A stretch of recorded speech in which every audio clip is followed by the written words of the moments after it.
ಮಹಾಗಣಾಧಿಪತಿಯೇ ನಮಃ. ಮಧುಸೂದನ ರೂಪೇ ಶ್ರೀ ವಿಷ್ಣು ಪ್ರೀತ್ಯರ್ಥಂ. ವೈಶಾಖ ಪುರಾಣ ಅಧ್ಯಾಯ 21 ಜೀವಿಗಳ ಸ್ವಭಾವ.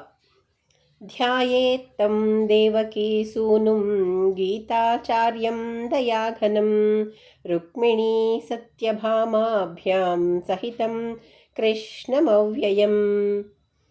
ವ್ಯಾಧನು ಶಂಖ ಬ್ರಾಹ್ಮಣನನ್ನು ಮತ್ತೆ ಪ್ರಶ್ನಿಸುವನು. ಈ ಜಗತ್ತಿನಲ್ಲಿ ಅಸಂಖ್ಯವಾದ ಜೀವಿಗಳಿದ್ದಾರೆ, ಆದರೆ ಎಲ್ಲರೂ ಒಂದೇ ಸ್ವಭಾವದವರಲ್ಲ. ಇದಕ್ಕೆ ಕಾರಣವೇನು? ಶಂಖ ಬ್ರಾಹ್ಮಣನು ಅವನು ಕೇಳಿದ ಪ್ರಶ್ನೆಗೆ ಉತ್ತರಿಸಿದನು. ಜೀವಿಗಳು ಸಾತ್ವಿಕ, ರಾಜಸ, ತಾಮಸರೆಂದು 3 ಬಗೆ ಇದ್ದಾರೆ. ಸಾತ್ವಿಕರು ಸಾತ್ವಿಕ ಹಾಗೂ ಇತರರು ಸ್ವಭಾವದಂತೆ ಕರ್ಮವೆಸಗುತ್ತಾರೆ.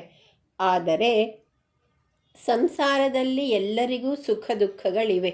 ಜೀವಿಗಳು ತಮ್ಮ ಕರ್ಮದಂತೆ ಇದನ್ನು ಅನುಭವಿಸುವವರು.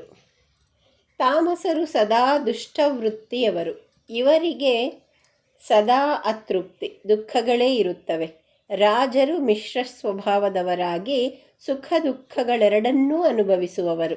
ಇವರು ಹುಟ್ಟು ಸಾವುಗಳ ಚಕ್ರದಲ್ಲಿ ಸಿಲುಕಿ ಬಳಲುತ್ತಾರೆ. ಪುಣ್ಯಜೀವಿಗಳು ಸಾತ್ವಿಕರಾಗಿ ಪರನಿಂದೆ ಮಾಡದೆ ತೃಪ್ತರಾಗಿ ಸಾತ್ವಿಕ ವೃತ್ತಿಯನ್ನು ಅವಲಂಬಿಸಿ ಪಾಪಲೇಪವೂ ಹೆಚ್ಚಿಲ್ಲದೆ ಉತ್ತಮ ಲೋಕಗಳಿಗೆ ಹೋಗಿ ಸೇರುವರು. ರಾಜಸರು ಪುನರ್ಜನ್ಮಗಳನ್ನು ಹೆಚ್ಚು ಅನುಭವಿಸುವವರು. ತಾಮಸರು ಸದಾ ಹಿಂಸಕರಾಗಿ ಹೀನ ಜನ್ಮ ತಾಳುವರು.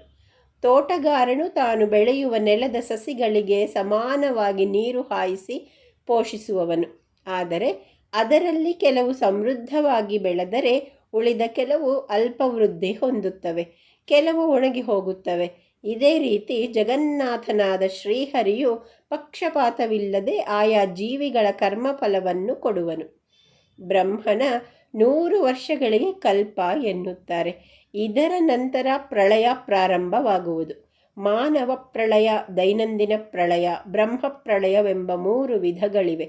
ಬ್ರಹ್ಮನ ಒಂದು ಮುಹೂರ್ತದಲ್ಲಿ ಮನುಷ್ಯರು ಪ್ರಳಯವಾಗುವರು. ಇಂತಹ 14 ಪ್ರಳಯಗಳಾದಾಗ ಬ್ರಹ್ಮನ ಒಂದು ದಿನ ಕಳೆಯುತ್ತದೆ. ಮಾನವ ಪ್ರಳಯದಲ್ಲಿ ಭುವ ಸುವರ್ಲೋಕಗಳು ನಶಿಸುತ್ತವೆ, ಎಂದರೆ ಪ್ರಳಯೋದಕದಲ್ಲಿ ಮುಳುಗುತ್ತವೆ.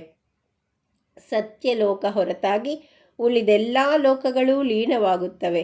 ಬ್ರಹ್ಮನ ಪ್ರಳಯವಾದಾಗ ಸಕಲ ಲೋಕಗಳು ನಿಷ್ಕ್ರಿಯವಾಗುತ್ತವೆ. ಮತ್ತೆ ಮೊದಲಿನಂತೆ ಲೋಕಗಳ ಸೃಷ್ಟಿ ಆರಂಭವಾಗುತ್ತದೆ. ಋಷಿಗಳು, ದೇವತೆಗಳು, ಮಾನವರು, ಮಾನವ ಧರ್ಮಗಳು ಮೊದಲಿನಂತೆ ಸೃಷ್ಟಿತವಾಗುತ್ತದೆ. ಪರಮಾತ್ಮನು ಪ್ರತಿಯೊಂದು ಕಲ್ಪದಲ್ಲೂ ಮತ್ಸ್ಯ, ಕೂರ್ಮಾದಿ ದಶಾವತಾರ ತಾಳುತ್ತಾನೆ. ಇದೇ ಜಗತ್ತಿನ ಸೃಷ್ಟಿ ಚಕ್ರವಾಗಿದೆ. ಸಿದ್ಧಿ ಹೊಂದಿದ ಜೀವರು ಮೋಕ್ಷವನ್ನು ಗಳಿಸಿದರೆ ಉಳಿದವರು ಪುಣ್ಯ ಪಾಪ ಲೋಕ ಹಾಗೂ ಪುನರ್ಜನ್ಮ ತಾಳುತ್ತಾರೆ. ಪರಮಾತ್ಮನ ನಿಮಿಷವೆಂದರೆ ಬ್ರಹ್ಮನ ಒಂದು ಕಲ್ಪವಾಗಿದೆ. ಕಾಲವು ಅನಾದಿ ಹಾಗೂ ಅನಂತವಾಗಿದೆ. ಶ್ರೀಹರಿಯು ತನ್ನ ಸಂಕಲ್ಪದಂತೆ ಜಗತ್ತನ್ನು ಸೃಜಿಸುತ್ತಾನೆ, ಪಾಲಿಸಿ ಸಂಹರಿಸಿ ತನ್ನ ಉದರದಲ್ಲಿ ಇರಿಸಿಕೊಳ್ಳುತ್ತಾನೆ.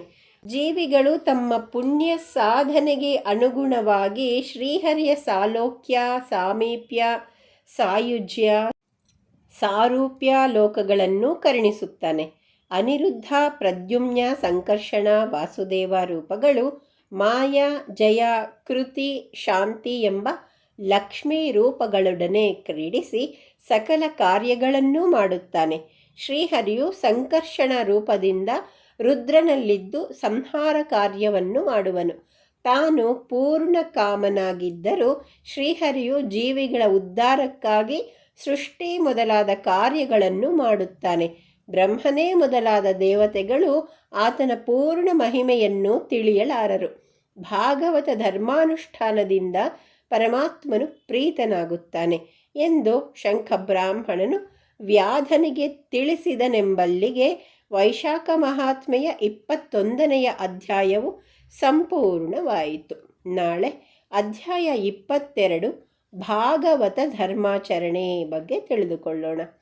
ವಂದೇ ದೇವಂ ಸದಾನಂದಂ ಸರ್ವವ್ಯಾಪಿನಮೀಶ್ವರಂ ವೃಂದಾವನೇ ಕ್ರೀಡಯಂತಂ ಬಾಲಂ ಶ್ರೀಕೃಷ್ಣಮವ್ಯಯಂ.